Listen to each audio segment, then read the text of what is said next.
আসসালামু আলাইকুম। বলো এসা আবারও চলে আসলাম নতুন একটা ব্লগ নিয়ে।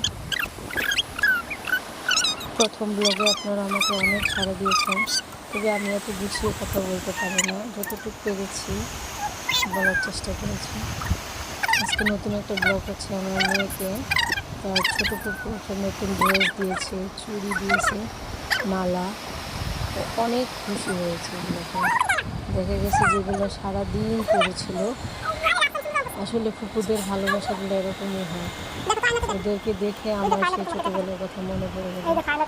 আমার ফুপুরাও আমাকে কত জামা কাপড় দিত, আমরাও অনেক খুশি হতাম।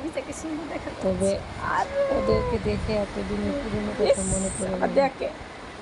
আমার ছেলে তো অনেক খুশি যে বোন খুশি, সেজন্য ওও খুশি। যাই হোক, ওদেরকে দেখলেই ছোটবেলার কথা মনে হচ্ছে। সবাই অনেক খুশি হবে ওদেরকে দেখে। সবাই ওদের জন্য দোয়া করবেন, আরো নতুন নতুন ব্লগ তৈরি করতে পারি। আর আমার মেয়ের ছেলের জন্য সবাই দোয়া করবেন যেন ওরা সুস্থভাবে থাকে, আল্লাহর রহমতে ওরা ভালো থাকে। দোয়া করবেন সবাই। আজকের মতো এতটুকুই থাক। আল্লাহ হাফেজ। মেয়ে তোর মায়া মায়া চোখে যেন আগুন জ্বলে বুকে, তোর মায়া মায়া চোখে যেন আগুন জ্বলে বুকে। সেই মায়া জালে বন্দি হতে ভাল লাগে, সেই মায়া জালে বন্দি হতে ভাল লাগে।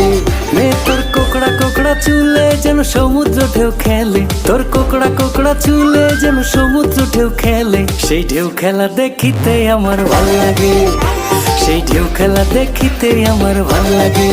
মেয়ে তোর গোলাপ গোলাপ ঠোঁটে যখন মিষ্টি হাসি ওঠে, তোর গোলাপ গোলাপ ঠোঁটে যখন মিষ্টি হাসি ওঠে। সেই হাসি দেখিতে আমার ভাল লাগে, তোর শ্যামলা গালের টোল পড়াটা ভাল লাগে, তোর হাঁটা চলা